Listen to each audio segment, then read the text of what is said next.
Thanks to technology, we have been given unprecedented power in today's world. For example, with this little device, we can buy anything or sell anything we want to from anyone, anywhere in the world. We can find friends that share our same ideas and thoughts. We can even sell our house just from the palm of our hands. But with this power comes unprecedented responsibility. The same device can be used to take money out of bank accounts without people even knowing it. With the same technology, we can obscure facts, hide the truth, or bend it. We can even affect adversely elections. And sadly, we can make some people that we don't even know feel so bad about themselves that they contemplate suicide. So with this awesome responsibility and this awesome power, we have to ask ourselves the questions as to, are we prepared for it? Do we really have what it takes to deal with this unprecedented power that has been given to us through technology? I'm going to talk about this further, but I'm going to take a detour and talk about something simple, and you'll see later the connection. I'm going to talk about plastic, and bear with me. But plastic is incredibly important in our lives. It's useful, it's light, it's cheap to make, and there's hardly any place that you can go where plastic doesn't play a role in our lives. But sadly, plastic has a very dark side. It just refuses to go away. And also, when it goes from being a resource to refuse, it just makes the challenge even bigger. And you only have to see pictures like this to get very angry. Did you know that 8% of the oil production of today is used to make the plastic that we use today? And it is projected to go to 20% by the year 2050. We just get used to plastic, and as hard as we try, we seem to not be able to control its growth. As a matter of half of all the plastic that's ever been made was made since the year 2000. So as you can see, it's quite a challenge. And you've probably seen or heard on television that there has been a slowdown in the success of recycling, which means this is just going to pile even a little faster. And unfortunately, it gets worse. When we look at plastic as it degrades, it becomes part of the environment, and it almost becomes elemental. That means that these tiny little particles are riding on the backs of the air we breathe, the water we drink, and the food that we eat. Scientists estimate that a human being today consumes 75,000 particles of microplastic a year. So, as my hippie friends in the 60s used to say, you are what you eat, and I just hope it's not plastic. But, you know, at the end of the day, we have to recognize that these challenges evolve slowly. Environmental issues tend to move at a very slow pace, even though they're very detrimental. But technology, on the other hand, moves incredibly fast, and the time to crisis in technology is infinitesimally small. So let's look at technology. You see the headlines today, and they're scary. Frankly, we see people in companies that have created technologies that have been misused or used for bad things. And they claim that it's only a platform they've developed, and they cannot be held accountable or responsible for the downstream uses of this platform.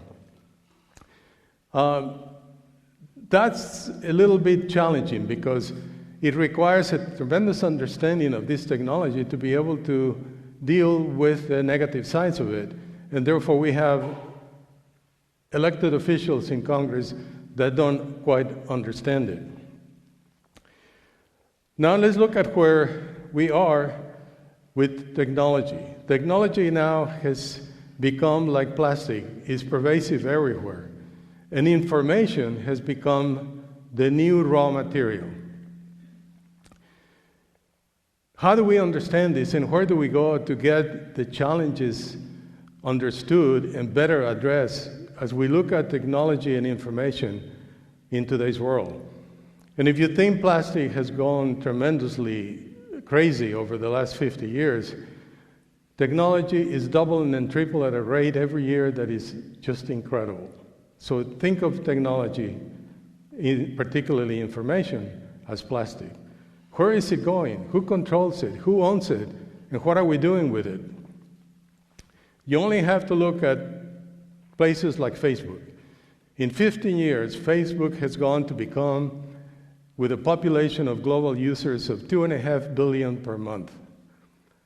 And it already, in a short period of time, is adversely impacting our political discord.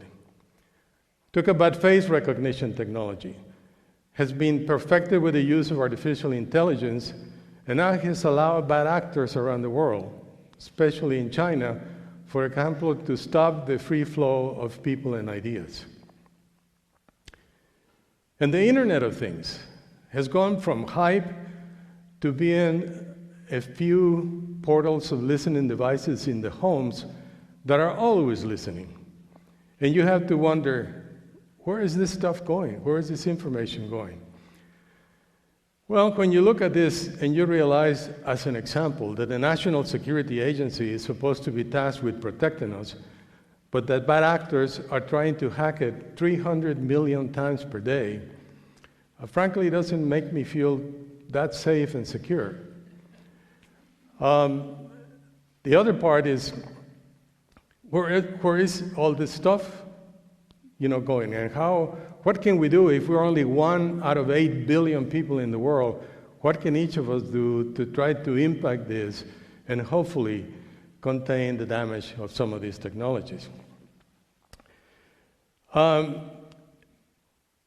not a mere observer of this, and I'm not parroting things that I've seen and read. I spent my whole career in the technology industry, and I was a participant in the development of technology from the very beginning, from the integrated circuit to the cellular phone to the backbone of the internet that makes a lot of these things possible. So I'm very familiar with it, and when I look back, I can see places where perhaps we could have done things differently and where we could have anticipated the things that might have happened in today's digital age, which nobody, by the way, ever imagined would be what it is today. However, those questions were not being asked, and that will become pretty obvious later why it's so critically important. I don't believe that we can develop technology anymore just because we can. We have to do it with upper mind in our thoughts. What happens next? If we develop this, what is the next step? We're going to have to use a lot of knowledge and intelligence to figure out the possibilities of that technology as it gets developed. I believe it is time to act now. It is a crisis, and I suggest that it's incredibly important that we collectively as consumers find a way to deal with it.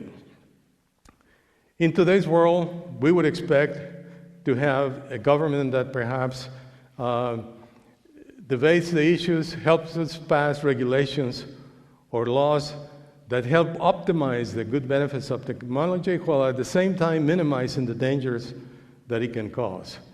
But unfortunately, that doesn't happen.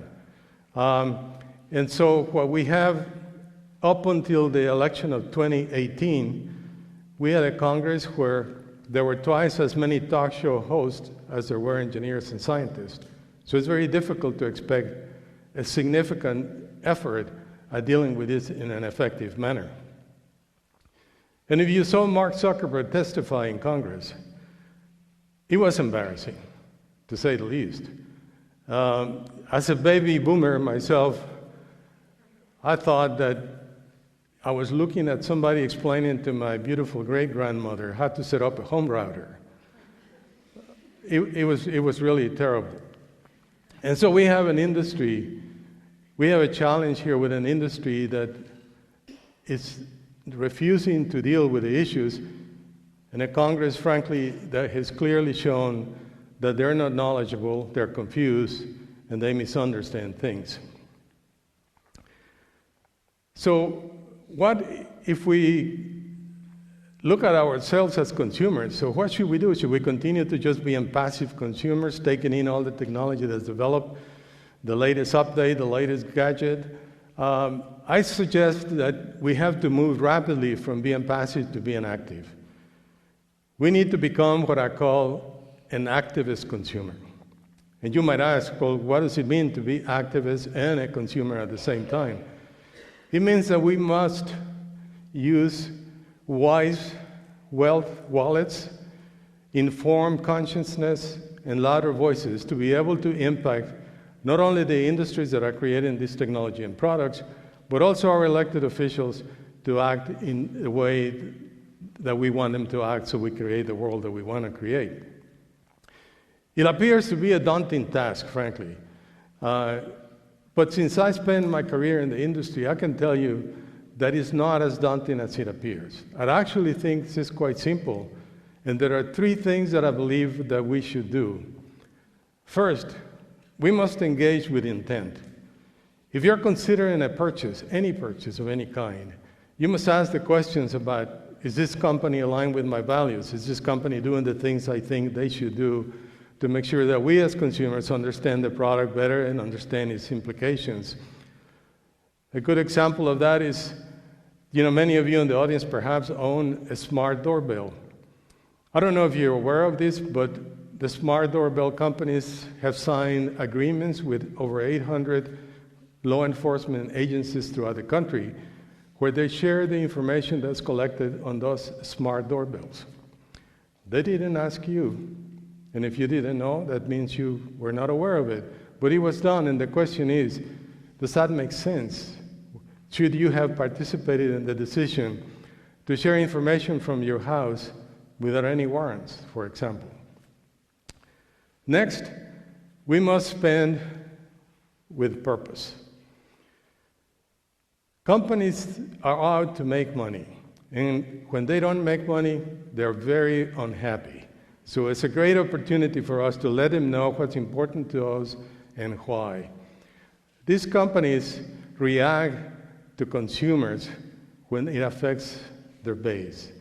So as an example, if a pharmacy is supposed to be a partner of yours in helping you stay healthy, why would you want to sponsor or buy products from one that sells liquor and cigarettes? It's incredibly important that this spend with purpose be uppermost in your mind as you choose the companies that you want to support. And lastly, vote with passion. Vote is an incredibly important power that as consumers we can wield. Wiser wallets, informed consciences, and louder voices are incredibly important to make this one of the tools that we use to influence how you do this. But you might ask yourself, does it make sense that we are governed by a Congress that on average is 20 years older, much whiter, and twice as likely to be male than the population they represent? I suggest that it's time for those things to change. So we should not only use our vote to grade our current talent of leaders, but also to select new leaders that reflect the populations they represent and understand modern life.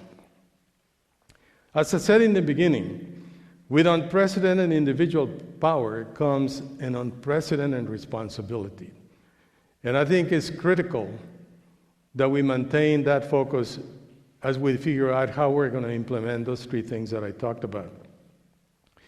We must be an activist consumer.